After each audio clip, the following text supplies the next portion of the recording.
Jay and I have a list of 3 names that I think you're going to want to hear. That's today on Locked On Blue Jackets. You're Locked On Blue Jackets, your daily podcast on the Columbus Blue Jackets, part of the Locked On Podcast Network. Your team every day.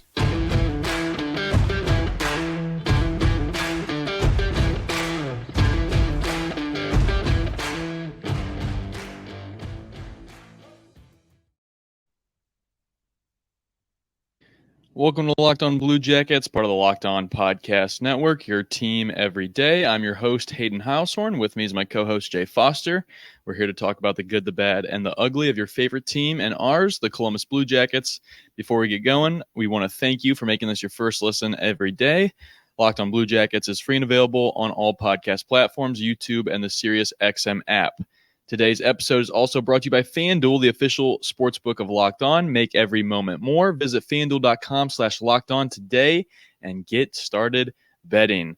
Today, Jay and I are going to give you 3 CBJ names that we believe are going to have a breakout season. This is a fun one, right? Because this is just typical offseason banter. Like, who are the guys that are not superstars right now, or not even stars right now, that we think are going to be stars maybe this time next year? We're talking about this player, and we're using him as a big piece in our conversation as to is this team going to be good enough to win a Stanley Cup? I think Jay and I, you and I both agree that this time next year, we want to be talking about the Columbus Blue Jackets and their chances to win the Stanley Cup. Like, we want that to be a huge kind of thing. I don't think any of us realistically are expecting that kind of an effort out of the Blue Jackets in year one under Mike Babcock, year one of Adam Fantilli. But certainly this time next year, we want to be there. Who are the players that are going to have a breakout season this year? Should we define kind of for ourselves here, Jay, real quickly, what is a breakout season? Yeah, so I really struggled with this because I just threw this. So for a look behind the curtain, Hayden and I have a Google Doc of just like random ideas that we throw on there, like, hey, we should do an episode about this or that or whatever. And I kind of threw this on there, and then I had to stop and think, well, like, what do I mean by breakout players? You know, is it someone like an Adam Fantilli who we're expecting to come in and have an incredible rookie season and probably contend for the Calder? Alongside, probably Connor Bedard and a couple of other names? Is it someone who has taken a step forward this season and should take an even bigger step forward next season? Or is it a guy that's kind of just been chugging along by himself and now suddenly it feels like he's done developing and he's ready to kind of break out, to show the world, hey, the Blue Jackets are not just Johnny Gaudreau and his band of merry misfits. It's a deep team with a lot of strong players. So I kind of picked 3 guys that, and I think what we'll do, Hayden, to make this easier is we'll alternate. So I'll do one guy, you'll do one guy, and Sure. then we'll try and figure out who our top 3 guys are. I tried to pick guys that I thought maybe might fly under the radar a little bit, in terms of, like I said, they've just kind of been chugging along, doing their thing, playing in Cleveland for the most part, and guys that are, like I said, ready to take that next step and should be big parts of this team this season. I don't know if there's anything else that you want to add in terms of what you looked at when you were looking for breakout players. Yeah, I don't know. I just was looking to see the bare bones definition of the word breakout, which apparently is one word. It's a forcible escape, especially from prison. So I'm just going purely based off that definition. Which player has been in prison and is going to break out from that, I guess, or maybe there's a certain narrative that is bestowed upon a player that they haven't been able to escape. That's kind of how I'm choosing to look at it. But when I woke up this morning and when I knew that we were going to be doing this as the episode topic, I did have kind of one guy that I'm like, okay, I know this guy is going to have a breakout season. Another guy where I was like, this guy can have a breakout season. And then the third one I came up with was, I want this guy to have a breakout season. So it's not necessarily of they're all that I think that they're all going to. One I do think is going to, one I think can, and one I'm hoping to. That's kind of how I broke it down, and that's honestly kind of how we have it here on the Today Show. So it's like, boom, brains are in sync, even though we're separated by the entire Atlantic Ocean. You love to see that. But why don't you take it over first? Why don't you give me your first breakout player in this upcoming season? Yeah, so again, I tried to not necessarily pick the guys that everyone is going to pick, just because I feel like if we both come, I'm going to go ahead and guess that your first guy is going to be Adam Fantilli, just because that's an inkling I have, and there's nothing wrong with that. I don't think real quickly. I don't think he matches the definition of breakout, though, because I don't think, even though Michigan, to me, you ask me, I would tell you Ann Arbor is prison. He broke out. He had a breakout season already when he slipped to third. Then I was like, okay, he's heavy. His breakout has already happened for me because he's not going to the Ducks and he's no longer a Wolverine. So he's free from him. Yeah. yes. But go ahead. Sorry to interrupt. Let's move on from Adam Fantilli.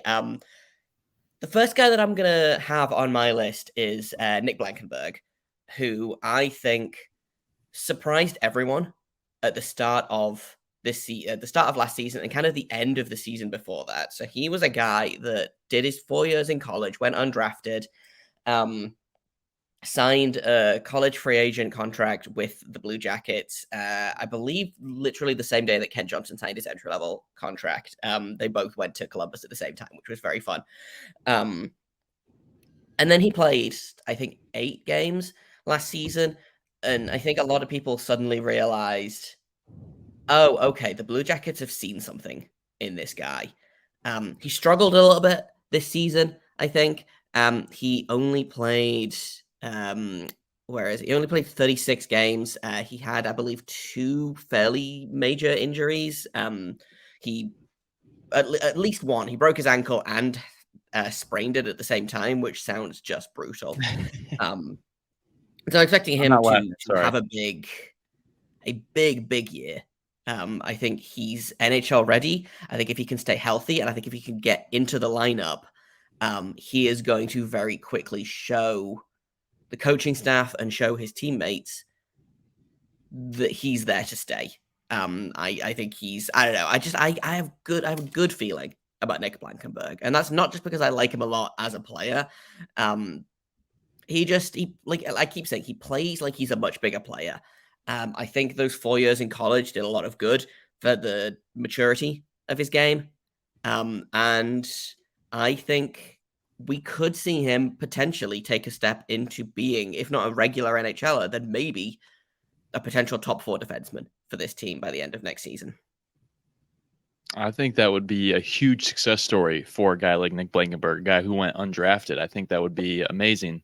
But I just realized I left all Michigan guys off this list because mentally they broke out of prison when they came to Columbus. So I didn't even realize I did that until now that I'm thinking about the 3 guys. So there's a little spoiler for me there. That's a good pick, though. I think Blankenburg has a lot of really good stuff in his bag already. And if he just gets the right coach to pull it out of him, then yeah, he can absolutely be a full-time NHL player. I'm not going to put that past him. He needs to stay healthy as long as he can. And I was just going to say 36 games for a team that was kind of buns, like that's still half a season almost, so he still played a bit. So yeah, as long as he can get over that ankle injury, I see nothing but success coming his way. My first guy is David Jiricek, and I went with the same defenseman position, the same position at defense, I should say. But the reason why I chose Jiricek is because I feel like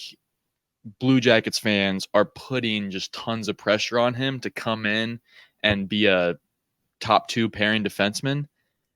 And I feel like that has to be weighing on him a little bit, like knowing that that's the expectation as a 6 overall pick. Like you got to come in and be ready to go kind of in year 2 in the organization. He played for the Monsters last year. That's why I'm saying this is year 2, but this would be his first season in the NHL coming up. I think as long as he just plays well, which I think he will, he's going to kind of, that pressure is just going to relieve, and it's going to be a lot like, he's gonna play a lot like the way I think Zach Werenski has handled being a first round defenseman. I think that's kind of his path. I'll give you the next one in just a second. Jay will also do the same here. First things first, I want to tell you guys about America's #1 sportsbook, that is FanDuel. They are wanting you to take your first swing at betting Major League Baseball on FanDuel. Get 10 times your first bet amount in bonus bets, up to $200. That's an awesome bonus. That's right. Just bet $20 and you'll land a $200 bonus bet. Win or lose, that's $200 that you can spend betting everything from money line to over under to who you think is going to hit the first home run, all in an app that's safe and secure, super easy to use. Plus, when you win, you get paid instantly. There's no better place to bet on Major League Baseball than FanDuel, America's #1 sportsbook. So sign up today and visit FanDuel.com/lockedon to get up to $200 in bonus bets. That's FanDuel.com/lockedon. FanDuel, the official betting partner of Major League Baseball.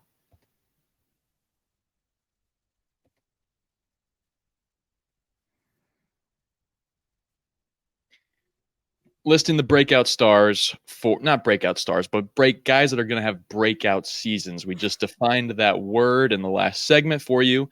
We're going to keep that going here. And this time I just picked a guy that I think we all know is going to have a breakout season. That one was a layup. You went a little bit more under the radar with Blankenberg, and that's definitely a guy that I think a lot of CBJ fans want to have a breakout season for sure. And I think he can. The second name that I'm going to go with is a young player to watch. I want everybody to watch Igor Chinikov this season. I want everybody to keep a close eye on this guy, because this guy has so much hockey talent in his bag that I'm just like, when it is shown and displayed, it's like, holy crap, why can't this guy do this every game? He had 4 goals last year, and I guarantee you at least 3 of them were from the blue line as a winger. He's just like, he's got this hard wrist shot that just, it blows me away every time I see it in person or on TV. I'll just be sitting on the couch, he'll score a goal, and I'll be like, holy crap, like, babe, I'll slap my wife. Well, not slap her, but like, give her a tap on the shoulder. Yeah, when you get so excited about sports that you just go ahead and slap your wife, like. No, don't do that. I tap her on the shoulder. I'm like, did you see that shot? That was amazing. I don't know if you feel this way, Jay, but I feel like Igor Chinikov has so much talent ready to unleash, and I feel like he is so due for a breakout season. Yeah, I completely agree. I'm a big fan of Chinikov's game. I feel like he's kind of fallen a little bit down the depth chart in terms of like Russian wingers specifically. But I still think he could be a very good middle six piece. You say he only had 4 goals. He did only play 30 games for the Blue Jackets this season, and he had 13 points, so he was just under half a point per game. So if you like prorate that up, he's still probably going to be about a 40-point player, which I'm fine with. Like you said, the thing that excites me about Chinikov is that shot. If he can figure out how to start scoring goals basically at will, and I have no doubt that he will figure that out, he could be a 20 to 30 goal scorer in this league. Something that sticks with me about Chinikov is, and I may be misremembering, so if I am, like, either come for me or don't, but this is, I'm just going to go ahead and say I do not, I'm not saying this is fact, this is what I remember hearing, and I'm sure he scored a wrist shot in a game, and it was the same game that Patrick Laine scored a one-timer, which I know everyone's shocked about Patrick Laine scoring one-timers, but I'm pretty sure those 2 shots, so Chinikov's wrist shot and Laine's one-timer, were both about the same speed. I think they were both about 85 to 90 miles an hour. And an 85-mile-an-hour wrist shot is nothing to sneeze at. So, yeah, Chinikov, if he can figure it out, if he can stay healthy, if he can stay in the lineup, there's a real logjam there for bottom 6 wingers. If he can stick in the lineup, I think, yeah, we could see big things from Chinikov. I'm going to keep that going in terms of guys to watch out for, guys that probably could stick in that bottom 6 wing position. You know him, you love him. We're going to talk about Trey Fix-Wolanski. He is a guy that deserves a good, long NHL look this season. We've talked about it at length. We don't need to go back into like his whole thing, but I feel like he's a guy that if he gets that look and he gets that consistency. And like, okay, here you go. How much fun would a Trefix Wolanski, Dmitry Voronkov, Igor Chinakov line, third line be? You know, I feel like that would be a ton of fun. Or put like literally any young center in there. Like you could throw Emil Bemstrom in there if you wanted to. You could throw Liam Foodie in there if you wanted to. I know people have feelings about Liam Foodie. Cole Sillon's just another option to put down the middle there. But I don't know. Again, maybe I'm going just on vibes for my list, but Trefix Wolanski, man, if he sticks in the NHL, watch out. And I think he's going to surprise some people this season. That's the absolute best way to describe Trefix Wolanski. When people are asking, who is this guy? You just say, watch out. Yeah. Watch out for Trefix Wolanski. He's coming, you know? He's coming. He is coming. We have more. We each have one more player. We're going to do that here in just a second.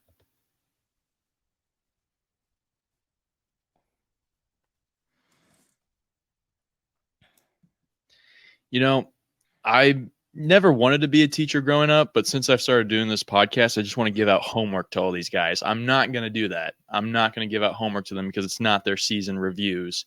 We're talking about them about to have a breakout season. So I feel like that's what I was just about to get ready to do for this next guy.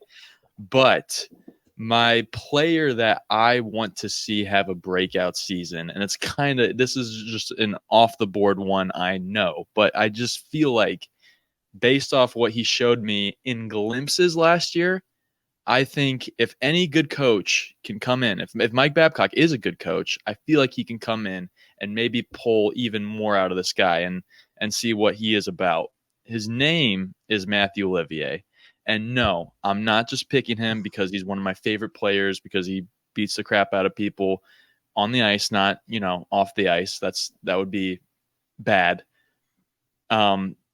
And it's not just because I just was going through my camera roll today and found a video of me in the arena getting a very good angle of him fighting somebody, on some poor soul on the Islanders. It's not because of that either.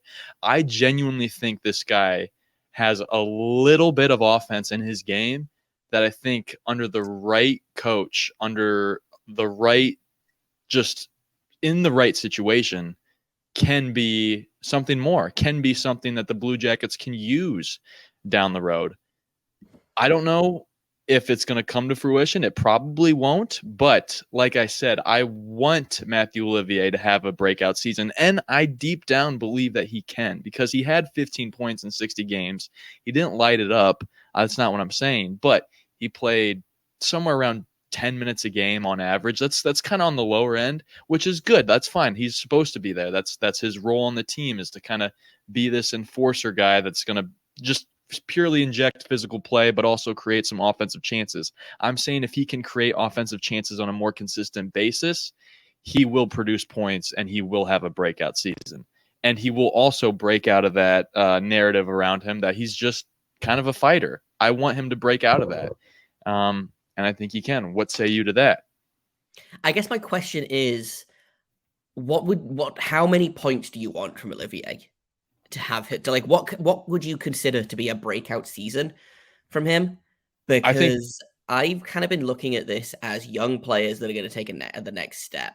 And I feel like Olivier is, for better or worse, who he is as a player right now, Yeah, no, like I said, this was a shot in the dark. This was kind of like who I really, really want to have a breakout season. And I also picked a guy that's kind of at the very, very end of, quote unquote, being a young player. And I know he's 26.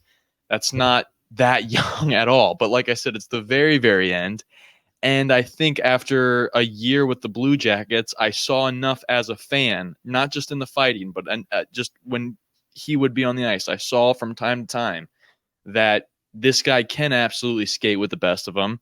And he can play with his head up too and look for a pass and, be in the right area.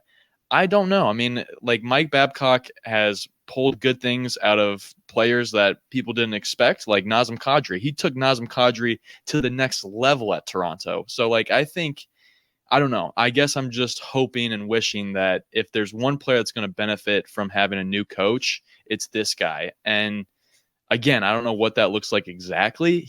I think he had 5 goals in about 60 games this past year. If he can have 15 goals, that's pretty sick. That would be a breakout season for me. If he can have 15 goals, now that's a lot for Matthew Olivier, but I think we'd all admit that a guy putting up that amount of Genos a year and throwing dudes on the ice would be pretty sweet and cool, and he would earn the phrase breakout season. I will believe it when I see it. How about There you that? go. That's fair. I am willing to suspend disbelief until we do this again next season. I'm going to finish off with another maybe out there pick.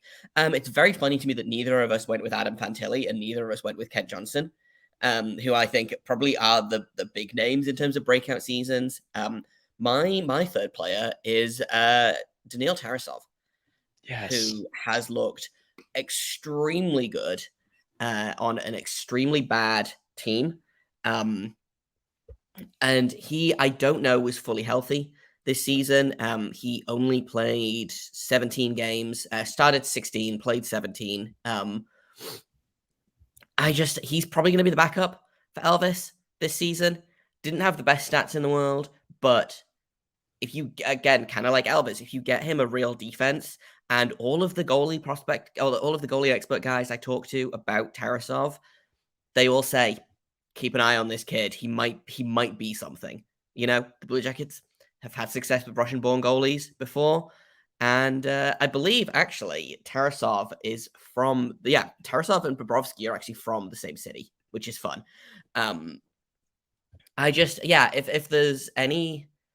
If there's any goalie in this organization that I think could surprise us this season, I think it's going to be Tarasov. You know what? I was just going to also say we didn't pick Fantilli. We didn't pick Elvis Merzlikins because I felt like if he had a good year this year, that would be more like a comeback season instead of a breakout season. So I think that would be a different definition. I wanted to also pick Tarasov this morning, but I didn't for some reason. I think I just wanted to say the other three names more. But I think you and I can both agree that Nicholas Backstrom, a guy off the ice, to have a breakout season. I think this guy could have a breakout season because if he gets Elvis and he gets Daniil Tarasov playing kind of up to like when it was good with Bobrovsky and Korpisalo, like if we can kind of remake that duo, then people are going to be praising Nicholas Backstrom left and right. You know what I mean? And like this guy's going to instantly, in a couple of years, if he can get those guys playing well, get maybe Elvis back to Vezina candidate status, then Backstrom's going to be a guy named for head coach around the league. And we're going to be like, oh man, like, But yeah, if he can get better than league average goaltending out of Merzlikins and Tarasov this season, I think give him the Vezina, Yeah. It's going to be really interesting, but yeah, like I said, there's so many. This was a really tricky list to make because there's so many guys on here that I wanted to kind of single out. Like I said, we didn't even talk about Kent Johnson. We didn't talk about Adam Fantilli. We didn't talk about a guy like Cole Sillinger who needs not necessarily a breakout, but maybe a bounce back season. Even a guy like Kirill Marchenko, I think. I don't know that you could consider him having a breakout season. I think if he does the same thing again, then you could probably consider it. But like, of those six guys that we've named, so Nick Blankenburg, Trey Fix-Wolansky, Daniil Tarasov, David Jiricek, Igor Chinikov, and Mathieu Olivier, who are your top three guys to watch coming into this season? Yeah, I'm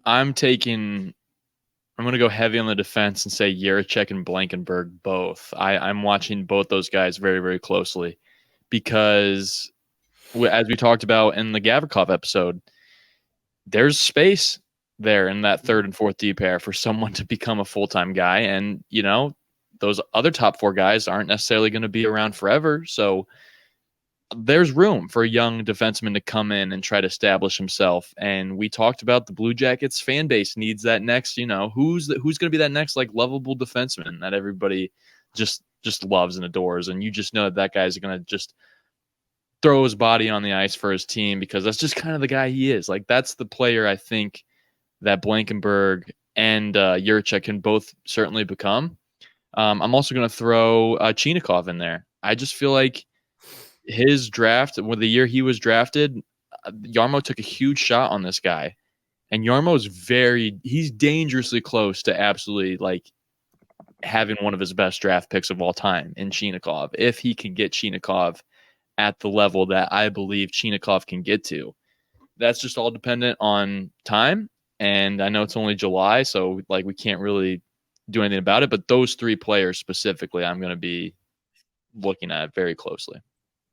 Yeah, I went with Blankenberg and Juracek as well. I debated over my last pick quite heavily. I wanted to pick Chinikov. I do think I have to rep the goalie in this, and I do think because here's the thing: there's a lot of competition for Chinikov's spot. The way that the goaltending is set out in Columbus is basically as soon as Merzlikins starts to struggle, Tarasov's got it in. You know, he doesn't have to be the best. He doesn't have to be like a top 5 goalie in the league. He just has to be better than Elvis Merzlikins. You know, Igor Chinikov has got to be better than maybe 8 other guys to solidify that spot. You know, and so I think if Tarasov can, if Elvis, continues to struggle like he has the last couple of seasons, I think Tarasov is right there, ready to take some of that weight.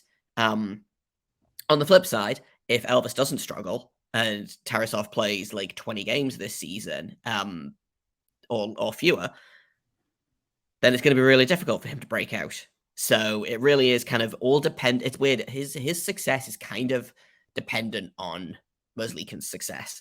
So I think it's going to be really interesting to watch. Those two, I think, are quite good friends. So there's probably going to be some kind of healthy competition there. But yeah, so those are my guys for breakouts. Blankenberg, Jiricek, Tarasov. And then, I'm just going to go ahead and repeat earlier, like honorable mentions, I guess. I think Fantilli is going to... Is it a breakout season if it's your first ever season? It's tough to say, but I think Kent Johnson should definitely be on our honorable mention list for guys to have a breakout season, because I think he took that first step this season with a really good rookie campaign. If he can avoid that sophomore slump, get 50, maybe 60 points this season, I think people are going to really start sitting up and being like, hey, we should pay attention to this Johnson kid. Yeah, I just didn't consider Fantilli in this just because I haven't even seen him play in the NHL yet. So I don't really know like what would count as a breakout season for him. I mean, if he has like anything similar to what Matty Bernier's had this year as a rookie, I'd be like, okay, that dude's sick. Like if he has something like that, that would be, I'd say, a breakout season in year one. I would say Marchenko had a breakout season last year. I think putting up 20 goals and just playing, not even playing until December. Like, yeah. I also think like in terms of breakout, to me, there has to be kind of almost an element of surprise to it. And yes. I think no one is going to be surprised if Adam Fantilli comes out of the gates this season and puts up how many points did Matthew Beniers have this season? Like 50 something? Yeah. Like that's if we get a 50-point season from Matty Beniers, from Fantilli, Adam Fantilli, I don't think anyone's going to be surprised by that. How about this one? Had 57 points. Nice.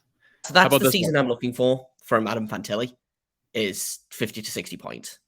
Yeah, that, or like let's say he's in the top 3 at the end of the year in point totals. Like he's up there with Gaudreau and Line. I'd say, yeah, he's good to go in the NHL. Like but yeah, in terms of, I don't think I don't think that would count as a breakout necessarily. It's weird.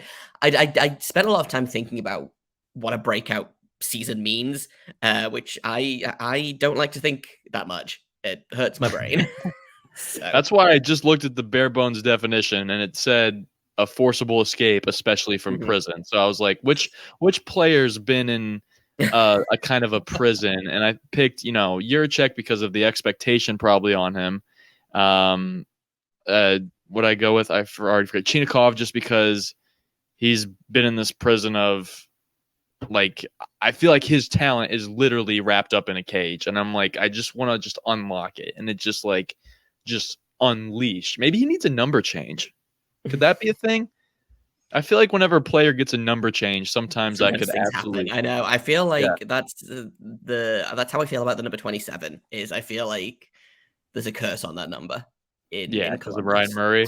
Yeah. Yeah, the Ryan Murray injury history, and then obviously Adam Boquist has had a lot Yeah. of health issues here, and yeah, just change your number, bro.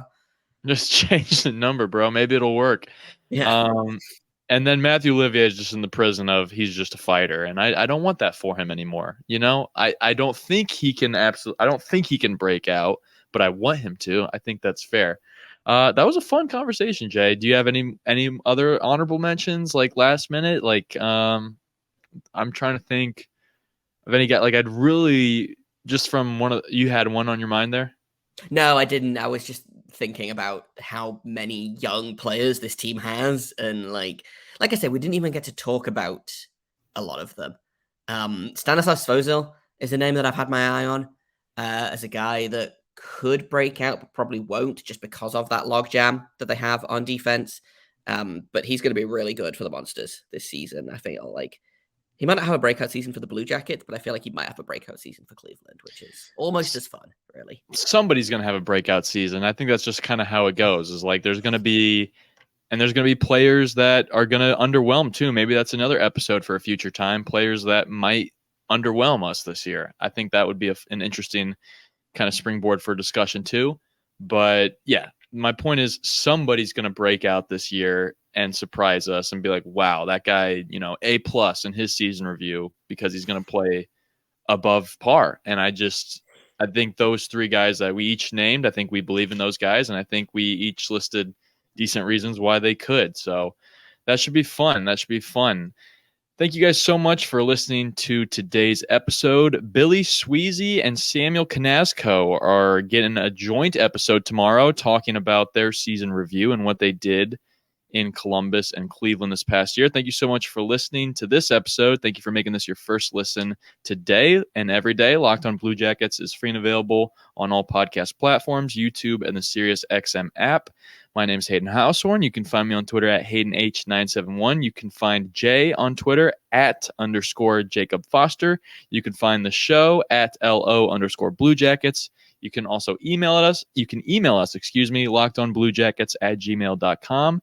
Thank you once again for listening. And until tomorrow, make sure you stay locked on.